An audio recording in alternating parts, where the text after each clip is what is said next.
कभी आपने नोटिस किया है कि सेम मेडिसिन कभी टैबलेट, कभी कैप्सूल, कभी सिरप और कभी इंजेक्शन होती है। तो क्वेश्चन ये है, जब ड्रग सेम होती है तो फॉर्म्स अलग अलग क्यों होती है। आज हम फार्मेसी के एक बहुत important basic topic doses form से स्टार्ट करने वाले हैं। ये टॉपिक एग्ज़ाम के लिए भी इम्पोर्टेंट होता है और प्रैक्टिकल लाइफ के लिए भी इम्पोर्टेंट होता है। तो चलो अब ये बताओ कि डोजेज फॉर्म इम्पोर्टेंट क्यों है। देखो, फार्मासिस्ट का काम सिर्फ ड्रग देना नहीं होता, बल्कि ये डिसाइड करना होता है कि ड्रग पेशेंट तक किस फॉर्म में पहुँचे। प्योर ड्रग को डायरेक्टली पेशेंट को देना पॉसिबल नहीं होता, क्योंकि वो टेस्ट में बिटर हो सकती है, अनस्टेबल हो सकती है, एक्यूरेट डोज देना मुश्किल होता है या इरिटेशन कॉज कर सकती है। इसलिए ड्रग को कन्वर्ट किया जाता है सूटेबल डोजेज फॉर्म में। चलो एक सिंपल डेली लाइफ एग्जांपल से समझते हैं। गेहूं को हम डायरेक्टली नहीं खा सकते, पहले उसे आटा, फिर रोटी, फिर खाने लायक बनाते हैं। बिल्कुल वैसे ही ड्रग सब्सटेंस को डोजेज फॉर्म में कन्वर्ट किया जाता है ताकि वो सेफ़, इफ़ेक्टिव और इजी टू यूज़ हो। अब सबसे इम्पोर्टेंट क्वेश्चन, एक ही डोजेज फॉर्म क्यों नहीं होता सब ड्रग्स के लिए। इसका मेन रीजंस है डिफरेंट रूट ऑफ एडमिनिस्ट्रेशन, जैसे oral, topical, injection. Second main reason है पेशेंट की एज, जैसे बच्चों के लिए सिरप बेटर होता है। थर्ड मेन रीज़न है पेशेंट की कंडीशन, अनकॉन्शियस पेशेंट टैबलेट नहीं ले सकता। फोर्थ रीज़न है ड्रग की नेचर, कुछ ड्रग स्टोमक एसिड में डिस्ट्रॉय हो जाती है। फिफ्थ मेन रीज़न आता है फास्ट एक्शन की नीड, अगर फास्ट एक्शन की ज़रूरत है तो इंजेक्शन दिया जाता है। इसलिए फार्मेसी में मल्टीपल डोजेज फॉर्म एग्जिस्ट करती है। अब है इसकी definition, what is dosage form. Dosage form are the physical form of a drug in which it is prepared combined with excipients and administered to the patient to ensure accurate dosing, stability and effective therapeutic action. इसके example solid dosage form, liquid dosage form. तो simple words में dosage form वो physical form होता है जिसमें drug patient को दी जाती है ताकि डिजायर्ड थेरेप्यूटिक इफेक्ट मिल सके। अब देखो, ये डोजेज फॉर्म का सबसे मेन इंपॉर्टेंट चार्ट आता है। डोजेज फॉर्म 4 पार्ट में डिवाइड हो जाती है यहाँ पे। Solid dosage form, liquid dosage form, semi solid dosage form, gaseous doses form. सबसे पहले देखते हैं solid dosage form. Solid dosage form with 2 part में डिवाइड होती है, unit dosage form, bulk doses form. Unit dosage form में आ जाते हैं tablet, capsule, powder, pills. Bulk doses form फिर आफ्टर 2 पार्ट में डिवाइड हो जाते हैं, internal use, external use. Internal use में आ जाते हैं fine powder, granules, effervescent granules. External में आ जाते हैं dusting powder, insufflation, dentifrices, snuff, ear powder etcetera. Liquid dosage form भी 2 पार्ट्स में डिवाइड होती है, बाईफेजिक, मोनोफेजिक। बाईफेजिक मतलब कि जिसमें लिक्विड 2 फेज में हो, मोनोफेजिक मतलब सिंगल फेज में हो। बाईफेजिक में आते हैं इमल्सन, सस्पेंशन। मोनोफेजिक फिर इंटरनल एक्सटर्नल में डिवाइड हो जाती है। इंटरनल में सिरप, एलिक्सर, लिंक्टस। एक्सटर्नल में liniment, lotion, gargles, throat paint, nasal drop, spray, eye lotion, mouth wash, eye drop. Semi solid dosage form, जिसमें कुछ पार्ट सॉलिड होता है, कुछ पार्ट लिक्विड होता है। इंटरनल में आती है स्पोजिटरीज, पिसेसरीज। एक्सटर्नल में आ जाते हैं ऑइंटमेंट, पेस्ट, क्रीम्स, जेलीज। अब आते हैं गैसियस डोजेज फॉर्म, इसमें आ जाते हैं एरोसोल्स, इनहेलेशंस। तो अगर 10 मार्क्स में क्वेश्चन आता है डोजेज फॉर्म्स के ऊपर, तो ये चार्ट बहुत वेरी इंपॉर्टेंट एंड हेल्पफुल है, जो बेटर मार्क्स दिलाने में हेल्प करेगा। तो हम आगे सबको एक एक 1 बाय 1 देखते हैं। अब सबसे पहले आता है solid dosage form. The solid dosage form are available mostly in unit dosage form consisting of doses which are taken by numbers, such as tablet, capsules, pills. When drugs are to be administered orally in dry state, tablets and capsules are the most convenient dosage form. They are effective and patients have no problem in their handling and administration. There are 2 types of solid dosage form, unit dosage form, bulk dosage form. Unit dosage form, जैसा ही नाम indicate कर रहा है, unit single unit होगी, by number से हम पता चल सके। सबसे पहले आता है tablet. Tablet is the unit solid dosage form of medicament. These are prepared by moulding or compression. Tablet are flat circular disc and usually contain a potent substance Active pharmaceutical ingredient which is mixed with excipient in dry powder form. Example है paracetamol. उसके बाद आता है capsule. Capsule are unit solid dosage form in which the drug substance is enclosed in a water-soluble cell or an envelope. A capsule shell is made from gelatin. The capsules are available both as hard capsule or soft capsule. The drug having unpleasant odor and taste can be administered by enclosing them in a tasteless shell. Example vitamin E capsule. जैसे कोई दवाई ज़्यादा bitter है तो हम उनको gelatin cell में enclose करके फिर पेशेंट को दे सकते हैं जिससे उसको उसकी बिटरनेस फील नहीं होगी. उसके बाद आता है powder. These are the unit solid dosage form of medicament made up with dry and fine particle of medicament. It is made for one suitable dose for one time. Example Eno. Pills. Pills are oral unit solid dosage form of medicament. These are small, spherical and ovoid masses which are required to be made at the dispensing counter. These are rarely prepared nowadays. No formula for pills are given in the latest edition of Indian Pharmacopoeia. फिर आता है bulk dosage form. उसमें भी internal वाले. Fine powder. Fine powder are bulk solid dosage form of medicament which are meant for internal use. These are made up with very fine particle of dry medicament. Example sponge. Granules. Granule are the bulk solid dosage form of medicament which are meant for the internal use. These are aggregation of fine particle of powder in a mass about spherical shape. Example erythromycin. Granules भी होते हैं जो छोटे छोटे दाने से होते हैं जो लाइक होम्योपैथिक जो दवाई लेते हैं उस टाइम देते हैं ना वो. Effervescent granules. Effervescent granule are dry granular pharmaceutical preparation containing a mixture of acidic substance like citric acid or tartaric acid and carbonates or bicarbonates such as sodium bicarbonate. Example effervescent vitamin C granules. के बाद आते हैं जो external use होते हैं. Dusting powder. Dusting powder is a finely divided pharmaceutical powder intended for external application on the skin. It is used to protect the skin, absorb moisture, reduce friction and relieve irritation or itching. Example candid. अब आता है insufflation. Insufflation. These are bulk solid dosage form and they are meant for introduction into body cavity such as nose, throat, ear and vagina using a suitable device called an insufflator. The powder is blown gently so that it reach the local site of action. उसके बाद आ जाते हैं dentifrices. Dentifrices are preparation used for cleaning and polishing the teeth and for maintaining oral hygiene. They are applied with a toothbrush to remove food, debris, plaque or stain and may also help in preventing dental crisis and gum disease. Example tooth powder. Snuff. Snuff is a finely powdered pharmaceutical preparation intended for administration into the nostril by inhalation. It produces a local effect on the nasal mucosa and may cause sneezing or nasal decongestion. Example medicated nasal snuff for relief of nasal congestion. Ear powder. Ear powder is a finely divided pharmaceutical powder intended for application into the external auditory canal for local therapeutic effect. It is used to absorb moisture, reduce irritation and treat infection of the ear. Example antibiotic ear powder for ear infection. जो year के doctor होते हैं वो ज़्यादातर use करते हैं इस powder को.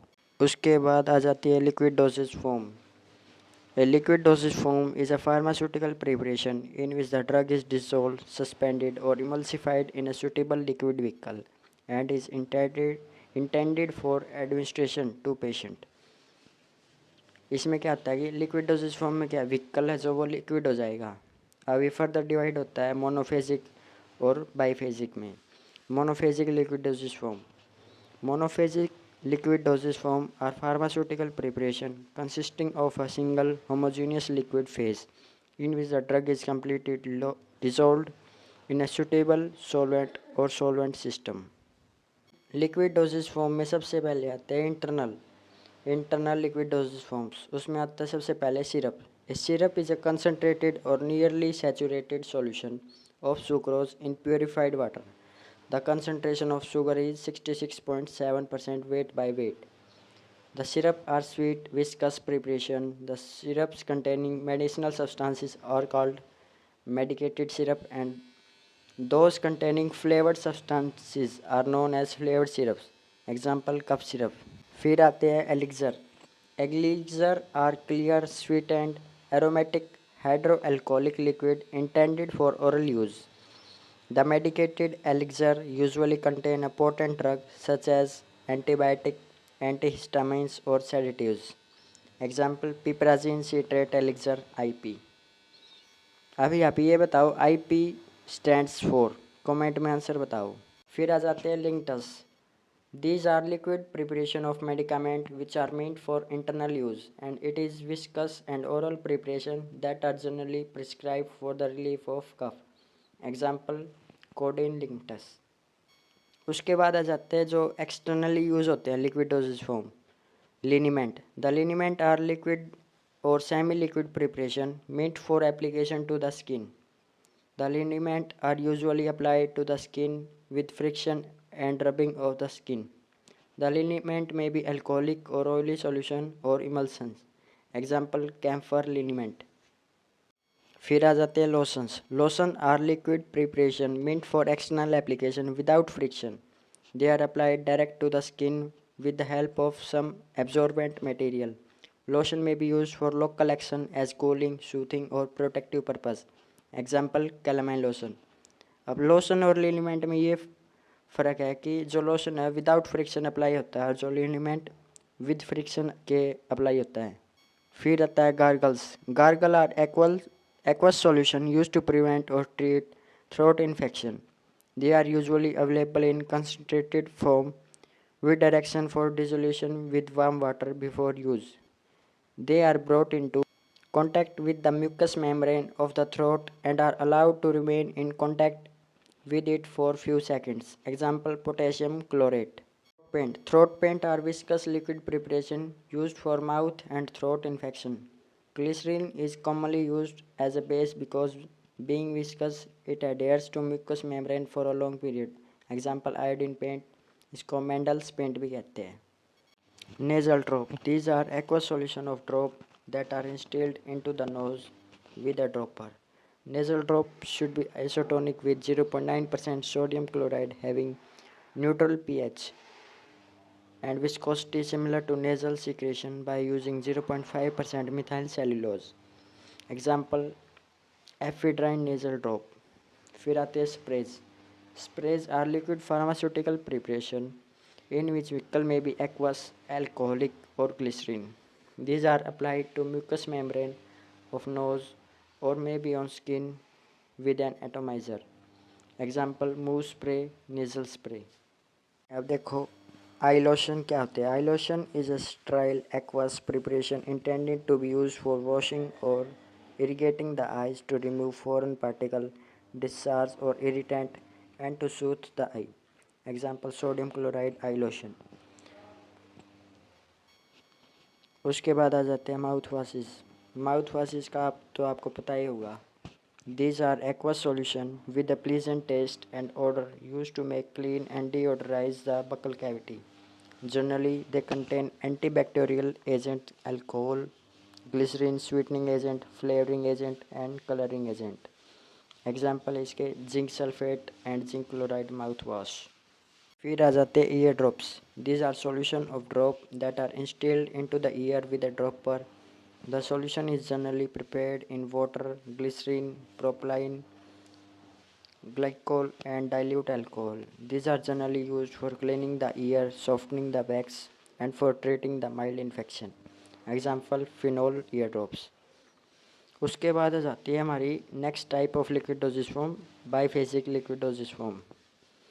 Biphasic liquid dosage form is a pharmaceutical liquid preparation that consists of two immiscible phases, usually a liquid-liquid or solid-liquid system in which one phase is dispersed in the other.